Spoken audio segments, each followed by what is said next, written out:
इस कहानी को समझने के लिए पिछले के सभी भागों को ज़रूर सुने। वह कोई सुनसान सा जगह था। उस बोरी को वे सब कुछ देर के लिए वहीं छोड़ कहीं चले गए थे। उस बोरी में जो कोई भी था, शायद इस वक्त क्लोरोफार्म के असर के कारण उसे पता ही नहीं चल रहा हो कि वह इस वक्त है कहाँ। पर तभी उस सुनसान से जगह का वह अंधेरा सा कमरा खुला और किसी के चलने की आवाज़ वहाँ सुनाई दी। वह उस बोरी के करीब आते जा रहा था और अब जैसे ही वह उस बोरी की ओर हाथ बढ़ाकर यह देखता कि अंदर जो सख्त है वह अब तक होश में आया है कि नहीं, कि किसी ने उसके कंधे पर अपने हाथ रख दिए। अब वह अचानक ही पीछे मुड़ा कि उस आदमी ने उसे पुकारते हुए कहा, रघु, बॉस का कॉल आया है, पहले तू उनसे बात कर ले, फिर देखा जाएगा कि क्या करना है। वाह, बस कहते हुए जाते जाते एक नज़र उस बोरी में डालकर बाहर निकल गया। वहीं दूसरी ओर सरिता जी का रो रो कर बुरा हाल था। मीरा का कहीं कोई पता नहीं चल पा रहा था और अभिमन्यु जी अपनी तरफ से पता लगाने की पूरी कोशिश कर रहे थे। वहीं वीर ने भी अपनी पुलिस फोर्स लगा दी थी। अर्जुन को तो समझ में नहीं आ रहा था कि जो मीरा थोड़ी देर पहले तक उसके साथ उसके नज़रों के सामने थी, वह आखिर यूं अचानक चली गई तो कहाँ गई। सानवी की चौकस नज़रें हर बात को बड़ी ही बारीकी से देख रही थी। उसे ना जाने क्यों लग रहा था, हो ना हो वीर के पास शायद कोई तो क्लू है, पर इतने लोगों के सामने वह वीर से पूछे भी तो कैसे। वीर एक फ़ोन कॉल में व्यस्त था और चिंता की कुछ लकीरें उसके माथे पर बार बार आ रही थी कि तभी उसे अपने कंधे पर किसी के स्पर्श का एहसास हुआ और अब वह जैसे ही पीछे मुड़ा कि सामने खड़े शख्स को देखकर चौंक सा गया। वह शख्स फ़ोन पर बात कर रहा था। इस वक्त वह उस कमरे के दरवाजे के बेहद करीब था। इधर बोरी में से उसने हल्के से बाहर झांका, पर मानो उसे रोशनी ही दिखाई नहीं दी, सिवाय उस दरवाजे से आती कुछ रोशनी के हल्के किरणों के। उसे सर भारी सा लग रहा था। उसने अपने दोनों हाथों से सर को पकड़ लिया और याद करने की कोशिश करने लगी कि आखिर उसके साथ हुआ क्या और वह है कहाँ। उसे जैसे हल्का से याद आने लगा कि एहसास को देखना चाहते हुए भी उसकी आंखें नम सी हो गई और फिर उसे ना जाने क्यों गाना गाते और शायरी बोलते एहसास की आंखों में दिखने वाला दर्द बर्दाश्त नहीं हुआ और वह बाहर चली आई। और फिर थोड़ी देर बाद जब वह अंदर जाने लगी तब क्या हुआ, जैसे उसे कोशिश करने की बात भी नहीं याद आ रहा था। पर वह अपने सर को पकड़े अपने पैरों को घसीटते जैसे तैसे करके उस दरवाजे के पास आ गई। अब उसने अपने घायल हाथों से जैसे उस शख्स के कंधों को छुआ कि उसके साथ साथ वह शख्स भी मानो दंग सा रह गया। तो जैसे हैरानी से वे एक दूसरे को देखने लगे। मीरा का घर। वीर शानवी को देखकर चौंक सा गया, तो वहीं शानवी उसे अजीब नज़रों से देखने लगी। तुम्हें पता है ना मीरा को किडनैप किसने किया है या वह इस वक्त कहाँ है? यह सुनकर वीर एक बारगी को आंखें फाड़े उसे देखने लगा, तो वहीं शानवी अपने जवाब का वेट करने लगी।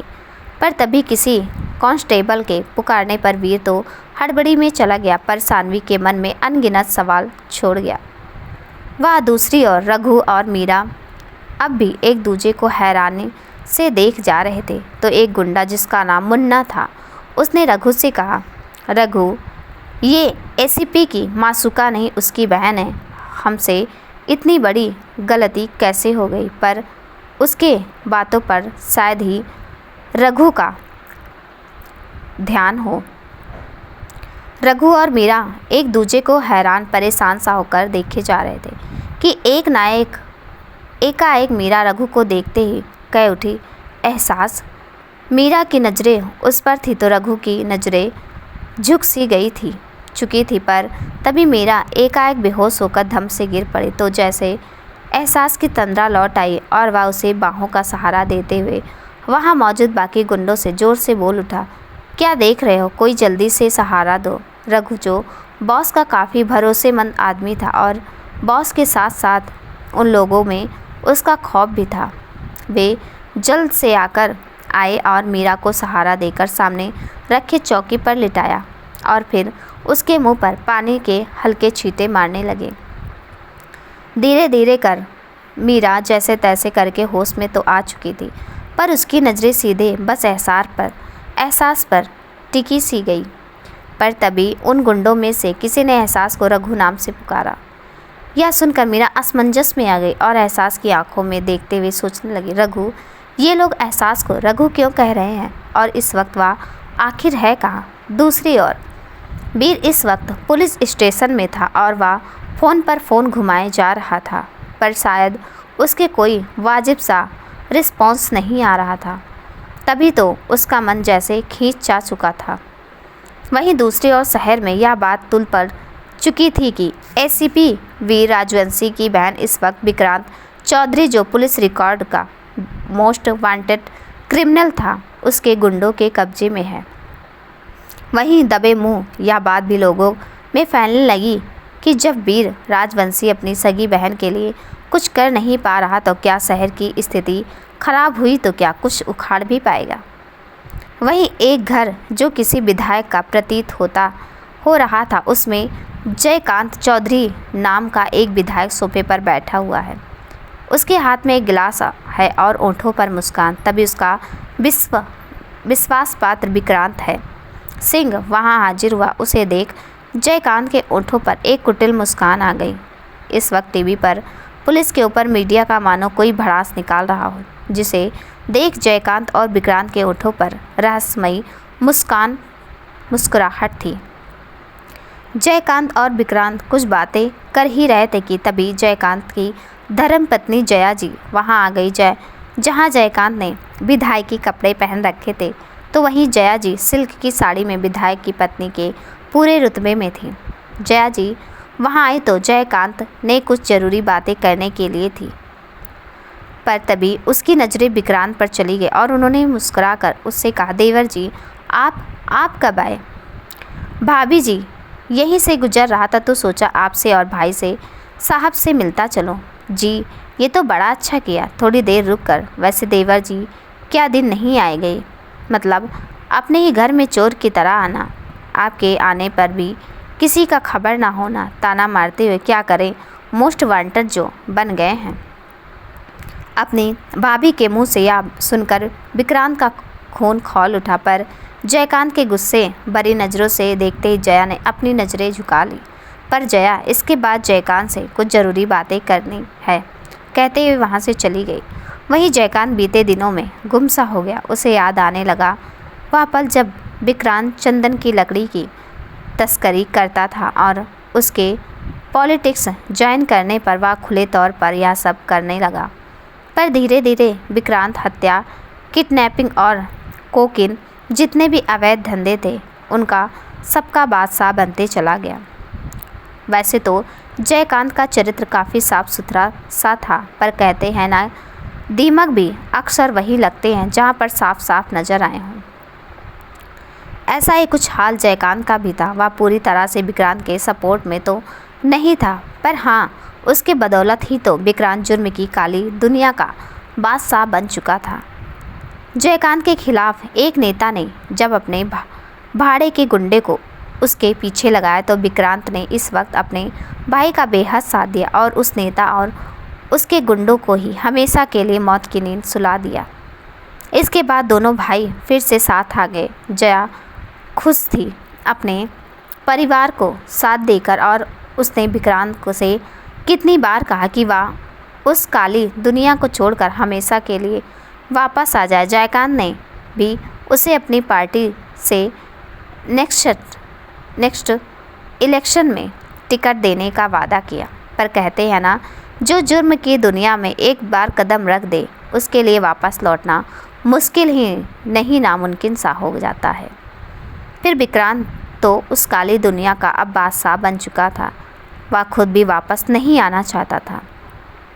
उसने अपनी भाभी की बातों को हंसते हुए टाल दिया। दिन, महीने और साल गुजरे पर जयकांत और विक्रांत का कोई बाल भी बाका नहीं कर पाया था। पर दिन जैसे हमेशा एक जैसे नहीं होते। वहाँ अब एसीपी बी राजवंशी, जो एनकाउंटर स्पेशलिस्ट के नाम से मशहूर था, उसकी दूसरी पोस्टिंग हो चुकी थी। जिस जगह में पहले थी वहाँ क्रिमिनल्स के साथ साथ पॉलिटिशियन में भी वीर का एक खौफ सा था। उसने बहुत कम एज में ही वह मुकाम हासिल कर ली जो क्रिमिनल्स और क्राइम को मिटाने के लिए किसी भी हद तक जा रहा था। वीर के पोस्टिंग होते ही क्राइम रेट की रफ्तार धीमी सी पड़ गई और वीर के कानून के हाथ विक्रांत चौधरी के गिरेबान तक आखिर पहुंच ही गए। विक्रांत और जयकांत एक दूसरे के भाई हैं, इसलिए वीर को उस तक पहुंचने में दिक्कत तो नहीं हुई, लेकिन फिर काफ़ी मशक्क़त के बाद उसके गिरफ्तारी का वारंट आखिर निकल ही गया। पर तभी वीर की मुलाकात एक ऐसे फैमिली से हुई जिसके जवान बेटे को नशे की लत लग चुकी थी और साथ ही साथ वह फैमिली विक्रांत को आतंक से पूरी तरह से ग्रस्त थी। यह सब देखने के बाद जब वीर ताक लगाकर विक्रांत की गिरफ्तारी के लिए राह देखने लगा तो एक दिन आखिर मौका मिल ही गया। उस दिन जयकांत का बेटा जय चौधरी लंदन से वापस लौट रहा था और पॉलिटिशियन की भीड़ में ही अनगिनत दुश्मन देखकर जयकांत ने अपने पुत्र को सही सलामत लाने की जिम्मेदारी छोटे भाई को सौंप दी। इस वक्त तक विक्रांत क्रिमिनल तो था पर मोस्ट वांटेड नहीं। जय और विक्रांत जब एयरपोर्ट से बाहर निकल रहे थे तो पुलिस वहीं आसपास थी और विक्रांत की गिरफ्तारी के लिए जब कुछ पुलिस वाले सिविल ड्रेस में आगे बढ़ने लगे तो उनमें से किसी गुंडों ने पुलिस वालों को पहचान लिया और देखते ही देखते खून की होली शुरू हो गई। कुछ पुलिस वाले शहीद हुए तो गुंडे भी मारे गए और जय भी किसी की गोली से मारा जा चुका था। विक्रांत बचते बचते वहां से भाग निकला पर मोस्ट वांटेड की लिस्ट में आ चुका था, जिसके कारण उसे वहां से भागना पड़ा। जयकांत ने इन सब का जिम्मेवार वीर राजवंशी को माना और वह उस दिन की फिराक में रहने लगा जब वह अपने बेटे की मौत और भाई के यूं छुप छिपा कर आने की सज़ा उसे दे सके। मीरा और सानवी भले ही दोनों अलग अलग स्थितियों में हों पर इस वक्त दोनों के ही मन में अनगिनत भंवर थे जिनका समाधान सिर्फ और सिर्फ रघु, एहसास और वीर ही कर सकते थे।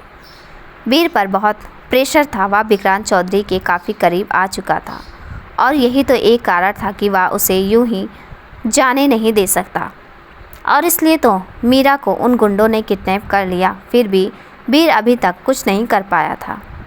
मीरा के मन में अनगिनत सवाल थे तो रघु के चेहरे पर एक गहरी वेदना की भावना झलक रही थी।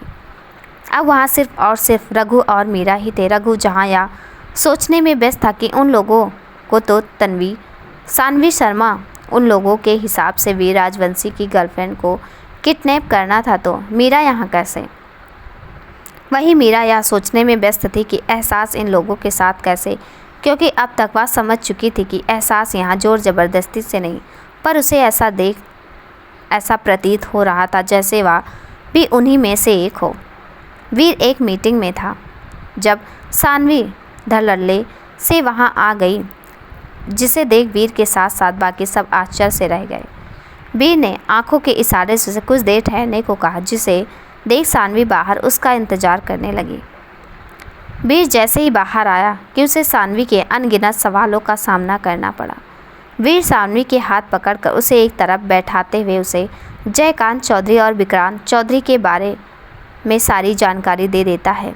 साथ ही वह यह भी कहता है कि जयकांत अभी पावर में है, इसलिए वह शायद ही उसका कुछ कर पाए, पर वह इस बार विक्रांत को किसी भी हाल में जाने नहीं देगा। सानवी उससे कहती कि क्या उस दिन जब वे दोनों सड़क किनारे खड़े थे और जो गाड़ी तेज़ी से विक्रांत की ओर बढ़ती चली आ रही थी, क्या यह उन्हीं लोगों की थी और जानबूझकर ही वह गाड़ी उसके पास उसे नुकसान पहुंचाने के लिए चली आ रही थी। वीर इस बात में अपनी मौन स्वीकृति दे देता है, जिसके बाद सानवी गुस्से में हाथ भींचते रह जाती है। वीर उसे गुस्से में देख कहता है कि उसे पता लगाना है कि आखिर वे लोग मीरा तक पहुँचे कैसे। सानवी भी इस बात में शांत सी हो जाती है और वहाँ से जाते जाते सिर्फ इतना कहती है, अगर मीरा को कुछ हो गया तो वह किसी को माफ़ नहीं करेगी, ना वीर को और ना ही उन लोगों को, और फिर वह क्या करेगी इसका अंदाज़ा कोई नहीं लगा सकता। रघु और मीरा आमने सामने थे, पर उन लोगों में से कोई कुछ भी नहीं बोल रहा था। अब मीरा ने कुछ कहने के लिए अपना मुंह खोला ही था कि तभी रघु ने उसे अचानक से एक साइड धक्का दे दिया। अब कोई कुछ भी समझ पाता कि 2 राउंड गोली रघु के कंधे को छूकर गुजर चुकी थी। जहां गुंडों ने तत्परता दिखाते हुए उन लोगों का पीछा कर उन्हें मार गिराया, तो वहीं मीरा एहसास को इस हाल में देखकर समझ नहीं पा रही थी कि आखिर वह क्या रिएक्ट करे। मनु और विशाल फ्लैट के कमरे में बेचैनी से टहल रहे थे। तभी मनु की नज़र अचानक ही विशाल से जा टकराई। ऐसा लग रहा था जैसे वे किसी बात पर बात करना चाहते हों, पर शायद दोनों में से कोई भी पहल नहीं कर पा रहा था। तभी विशाल ने मनु से पूछा, अभी 2 दिन हो गए, एहसास है कहाँ? मुझे पता है तो ऐसा बेचैन होता क्या? मनु के कहने पर विशाल जैसे उस दिन में पहुंच गया जब एहसास का शो होने वाला था। फ्लैशबैक शो काफ़ी ज़बरदस्त रहा। मनु और विशाल एहसास के लिए काफ़ी खुश थे, तो वहीं शो के सक्सेसफुल होने की खुशी एहसास के चेहरे पर झलक रही थी। अब जैसे एहसास ने उसे मुस्कुराकर देखा कि ना जाने क्यों उन्हें एहसास की मुस्कुराहट के पीछे एक गहरी दर्द की आभा दिखाई दी। वे इस बारे में एहसास से बात करने ही वाले थे कि तभी उन दोनों को शो के मैनेजर के किसी काम से बुला लिया। अब वे जैसे इन सब के बाद एहसास से बात करने के लिए जाने के लगे, वह उन्हें कहीं नहीं मिला। उन लोगों को समझ में नहीं आ रहा था कि वे ढूंढे तो ढूंढे उसे कहाँ। उन्होंने इस बारे में मैनेजर से भी पूछा, पर उन दोनों को एहसास के बारे में कुछ भी ना पता चला। इधर अब जैसे ही गेट से बाहर निकले कि एहसास उन्हें एक जीप में बैठे दिखा। यह देखकर वे दोनों असमंजस में आ गए। होटल में वापस आने के बाद ना जाने उन्होंने कितनी बार एहसास को कॉल लगाया, पर हर नंबर बंद ही आया। उन दोनों की उनकी चिंता तो सताने लगी और आज तक वे जैसे यह सोचने के लिए मजबूर हैं कि आखिर एहसास उन दोनों को बताए बिना कहाँ गया और क्या वजह है कि उसने इन लोगों से कोई कांटेक्ट नहीं किया। रघु के गोली को किसी लोकल डॉक्टर ने निकाल दिया था और अब वह खतरे से बाहर था। डॉक्टर अभी भी वहीं था और जैसे ही वह उसे कोई परामर्श दे रहा था, रघु के आसपास कुछ गुंडे भी खड़े थे, तो वहीं मीरा दरवाजे की दहलीज में ठगी सी अपने सवालों को लिए खड़ी थी। मुझे तुमसे अकेले में कुछ बात करनी है। रघु के मीरा को देख कर यह कहते ही मीरा डर सी गई तो उसका दिल तेजी से धड़कने लगा। वही सब गुंडे उन दोनों को असमंजस से देखने लगे, पर रघु के आंखों से इशारे कर पर सब बाहर चले गए। अब वहाँ सिर्फ मीरा और एहसास ही थे। यहाँ बैठो, रघु ने उसे अपने सामने रखे एक चेयर पर बैठने के लिए कहा। मीरा वहाँ बैठ गई और एहसास के बोलने का इंतजार करने लगी। जी बोलिए, क्या कहना है? मीरा के तहजीब से कहने पर रघु एक पल को खामोश सा हो गया और फिर वह अट्टहास लगाते हुए हंस पड़ा। अब मीरा ने उसे कनखियों से घूरा और फिर अपनी नज़रें फेर ली। ओके बाबा, सॉरी, मुझे तो लगा था जो लड़की ट्रेन में मेरा मर्डर करने का कह रही थी वो इतनी शांत कैसे चेयर के थोड़े पास आते हुए डर गई या मारने का इरादा छोड़ दिया। ये कहने के लिए मुझे किडनैप किया है, मीरा ने उपहास उड़ाते हुए कहा। तो रघु एक टेढ़ी मुस्कान मुस्कुरा दिया। जी नहीं मिस मीरा राजवंशी, इसके लिए नहीं, आप तो सिर्फ गलती से किडनैप हो गई। असल में टारगेट तो कोई और था। अब इससे पहले कि मीरा कुछ पूछती वह खुद ही बोल पड़ा। जानना नहीं चाहोगी कौन? तो तुम्हारी दोस्त सानवी शर्मा। सानू? मीरा आश्चर्य से बोल उठी। रघु ने पलके झपकाते हुए हाँ कहा। अब मीरा कुछ और पूछती कि वह खुद ही बोल उठा। मैं अनाथ हूँ मीरा। एहसास के कहते मीरा हैरान होकर उसे देखने लगी। इधर उसने कहना जारी रखा। बचपन से काफ़ी अकेला था। अकेलापन जानती हो, कुछ वैसा। फिर मेरे सर पर किसी ने हाथ रखा। पता है किसने? विक्रांत चौधरी, शायद जानती हो उसे। मीरा को यह नाम सुना सुना लगा। तभी उसे याद आया, अरे ये तो वही क्रिमिनल है जिसके बारे में उसके भाई ने एक बार जिक्र भी किया था और फिर जिसकी वजह से भाई अक्सर परेशान रहा करते थे। मैं भी ना वी राजवंशी की बहन से पूछ रहा हूँ, मैं भी कैसा हूँ उसे तो पता ही होगा। पर मीरा सिर्फ यह जानना चाहती थी कि क्या एहसास सच में कोई क्रिमिनल है। पर इसके लिए उसे ज़्यादा इंतज़ार नहीं करना पड़ा। ऐसा लग रहा था जैसे रघु आज दिल में छिपे सारे एहसासों को उसके सामने खुद ही रख देना चाहता हो। मैं भी उन्हीं के गिरोह में था। संजोग से जब जय चौधरी मुठभेड़ में मारा गया और Vikrant Chaudhary most wanted criminal घोषित हुआ, तब मुझे जिम्मेवारी सौंपी गई कि मैं वीर राजवंशी के विषय में कोई ऐसी बात पता लगाऊं जिससे हम उसे एक दर्दनाक मौत दे सकें, जिसके इशारे पर विक्रांत चौधरी के नतीजे जय अब इस दुनिया में नहीं रहा। मुझे मुंबई भेजा गया क्योंकि हमें पता चला कि वीर राजवंशी किसी काम से शायद वहीं हैं, और हुआ भी ऐसा ही। पर शुरुआत में हमें कोई ख़ास सफलता नहीं मिली। मुझे गिरोह वापस से ज्वाइन करने में कुछ समय तक के लिए रोक दिया गया और मैं वहीं के एक रेडियो स्टेशन में बतौर जॉकी काम करने लगा।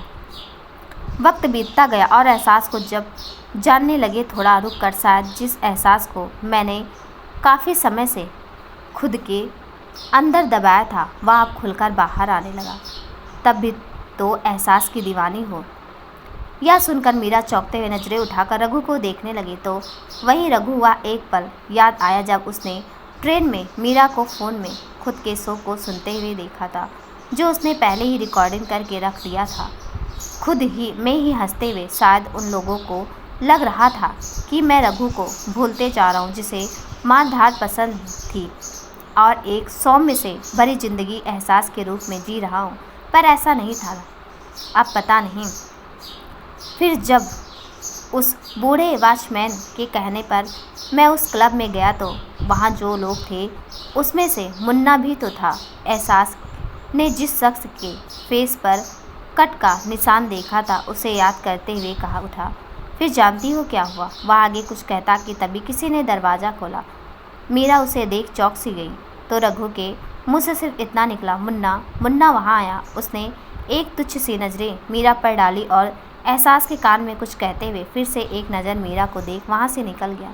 दोस्तों, कहानी कैसी लगी कमेंट में ज़रूर बताइएगा। कहानी का अगला भाग देखने के लिए प्लीज़ चैनल को सब्सक्राइब कर दीजिएगा, साथ में बेल आइकन भी प्रेस कर दीजिएगा ताकि मेरी आने वाली हर वीडियो का नोटिफिकेशन आपको मिल जाए। तब तक के लिए नमस्कार।